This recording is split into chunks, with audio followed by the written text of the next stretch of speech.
All right, guys, come on. Gather around. Let me paint you a picture of what Dragon Dogma, the game that's about to redefine your 2024 calendar.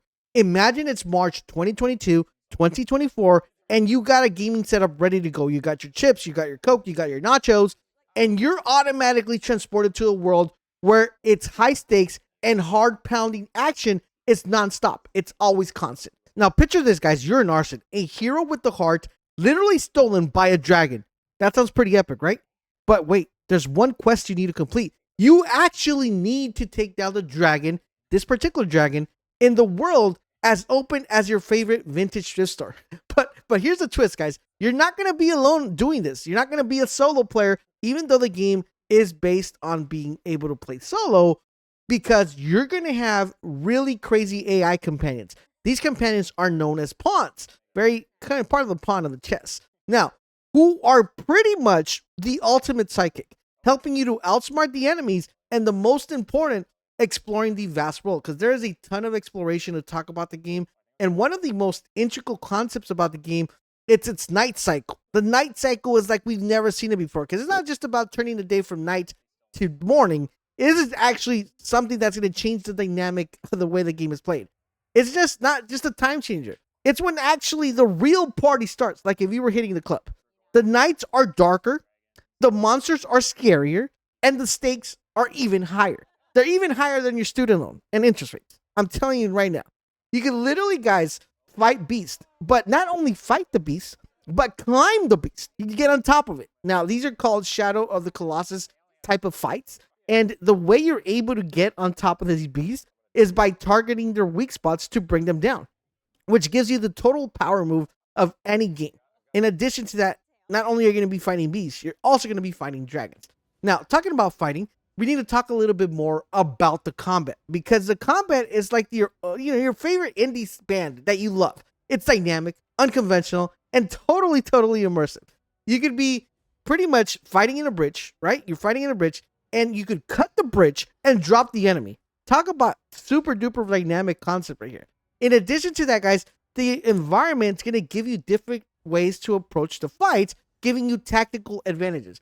Maybe you could cut down a tree, shoot it or drop it down and drop it on an enemy. So many ways to actually intertwine the combat system and taking that to a full advantage to your playstyle. So you could actually play more strategic or play more aggressive.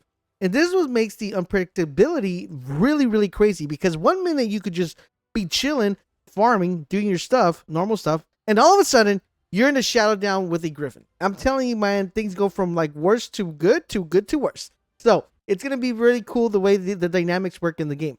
Now, one cool thing about the game is you're going to need to choose your vocation, aka classes. It's like picking your favorite avocado toast topping. You're pretty much, the options you have is you could be a fighter, you could be an archer, you could be a mage, you could be a thief, and there's more classes that are going to be coming your way. Now, each class will bring its own flavor to the table, and you're just not going to be stuck with one particular class as you're playing the game, because if you feel like changing, you could easily swap it at any vocation guild. It's like changing your major, but without the judgment, right? Without your parents getting at you or your friends. But the coolest part about this is the trickster vocation. That's the one I kind of like. Think of it, it's like Loki meets your favorite RPG. He's going to have illusion in his hands, crowd control, and wait, this is the coolest part. He's going to have the ability to summon a fake dragon. That's like the ultimate party trick, bro. If you want to pick up a girl, get on a date, you pop out a dragon. That's the coolest thing you could do. Now, one cool thing that I'm glad that they're finally bringing to the game, and I wish more companies would pick up on this, is the character customization actually taking a forefront in the way that you play the game. So if you want to make a tall character, it's going to give you an advantage. You're going to be able to reach higher. All right, that's pretty dope. If you make a super duper buff guy, you're gonna have more power, but you're gonna be pretty slow. It's pretty much like the real world, right? Let's not judge, but it's like the real world. But it's just pretty much with dragons in them. Now, the world of Dragon Dogma 2 should be as diverse as your Spotify list. I hope, right? Because there's two main areas here. We have the human kingdom of Vermont, and we have the beast empire of Atal. Now, each of them are gonna offer their unique vibe and gameplay. Now, the enemies are as varied as your coffee choice, and I hope you drink coffee. Now, that's going to be from goblins to griffins, and some require siege weapons to defeat.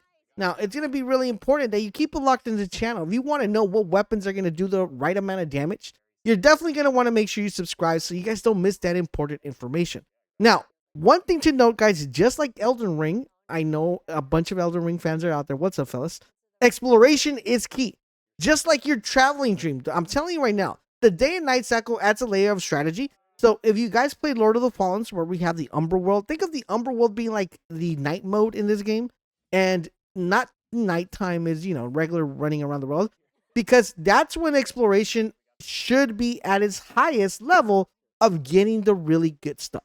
So the reason Dragon Dogma 2 might be the game of the year, and one of the games that are going to definitely make sure it's going to be in your top calendar, it's because it's not just a game, it's going to be a total experience, a journey, a throwback to the classic RPGs with a modern twist. Mark your calendars, because this is one adventure you definitely do not want to miss. And hey, don't forget to hit that subscribe for more epic game content so we could go on this adventure together and go further to conquer the world in Dragon Dogma 2. Thank you guys for watching, and I'll catch you guys on the next one.